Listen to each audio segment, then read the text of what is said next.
The radio went silent. Static hissed through the headset as Captain Lewis shouted for a response that would never come. 480 Marines were pinned down in the valley below, cut off, surrounded, and running out of ammunition. Command had already ridden them off. But on a distant ridge, a lone sniper named Sergeant Ava, Hawk, Reynolds refused to listen. The official order was clear: fall back. Air support denied. Mission terminated. But Ava could still hear them, the desperate bursts of gunfire, the broken voices over the radio. She knew that if she obeyed, 480 men and women wouldn't see another sunrise. And that was something she couldn't live with. Ava had always been the quiet one in her platoon, the kind who let her rifle speak louder than her words. She was precise, patient, and disciplined. But she also had a reputation, one that whispered through the ranks. Hawk doesn't miss, they said. Yet even the best snipers weren't supposed to act alone.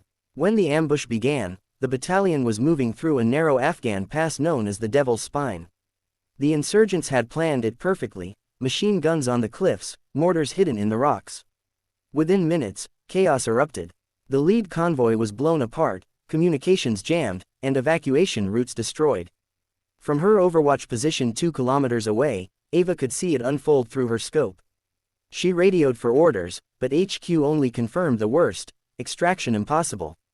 Reinforcements 20 hours out, all units are to withdraw immediately.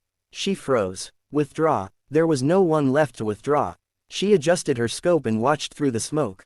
Down below, Captain Lewis was still directing what remained of his men, blood on his uniform, his voice hoarse. They were running out of everything: bullets, hope, and time. And that's when Ava made her choice. She packed light, just her M200 intervention, 4 extra magazines, smoke markers, and a single drone controller. She moved fast, low, and silent, slipping through the mountain's shadows as dusk bled across the sky. Every step was a risk. She was alone, no backup, no permission. But Ava wasn't thinking about medals or reprimands. She was thinking about the faces she'd trained beside, the men and women who'd once watched her back. By the time she reached the opposite ridge, the insurgents had the high ground. Dozens of them, machine gun nests, mortars, and RPGs aimed directly at the trapped Marines. She took a deep breath, found her perch, and whispered into her mic. "Hold tight, Lewis, I've got eyes." Static answered, but then came a faint, broken voice. "Hawk, is that you?" She smiled grimly. "Yeah, let's finish this." The first shot cracked through the valley like thunder. A gunner dropped instantly. Before the insurgents could react, another fell. Then another. Ava's rifle sang its deadly rhythm, cold, calm, unstoppable. At first, the Marines thought they were hallucinating. Then they saw the enemy positions crumbling, one by one, from an invisible hand on the ridge. "Hawk's up there," someone shouted. Hope flickered again in their eyes.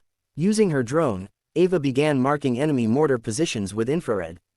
She sent coordinates to Lewis' tablet, giving the Marines their first real direction in hours. Together, they fought back, every shot guided by her precision. But the insurgents were relentless. They launched counterfire toward her ridge. The ground exploded around her, rocks splintering, dust choking her lungs. A fragment tore through her shoulder, but she didn't stop. She bit down on her glove, reset her grip, and kept firing.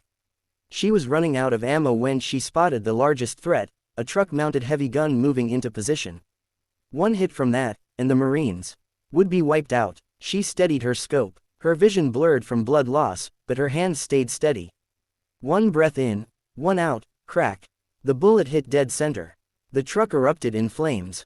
When dawn broke, the valley was silent except for the wind. Reinforcements finally arrived hours later to find something no one expected: 480 Marines alive, exhausted, but alive. They found Ava slumped beside her rifle, her uniform soaked in blood and dust, eyes half closed but still alert. "Did we get them out?" she whispered to the medic. He nodded, tears in his eyes. "You did, Hawk, you did." She smiled faintly, then finally allowed herself to rest. Weeks later, at the debriefing, the brass tried to decide what to do with her. She had disobeyed a direct order, risked international fallout, and acted completely off-book. But she had also saved nearly 500 lives. Captain Lewis stood up during the tribunal. His voice shook with emotion as he spoke. "Gentlemen, if ignoring protocol means saving your brothers and sisters, then maybe protocol needs to change." The room went silent. They cleared her of all charges. But Ava didn't care about the medals or headlines that followed. She only cared that those Marines went home. Months later, she returned to the mountains, not for battle, but for peace. She sat on the same ridge where she'd made her stand, watching the sun rise over the valley that had almost become a graveyard. Sometimes, breaking the rules isn't defiance, it's courage. Because sometimes, saving lives means standing alone. And that's exactly what Sergeant Ava Hawk Reynolds did. She disobeyed, she fought, she saved 480 souls. And she proved that true warriors don't wait for orders, they follow their heart.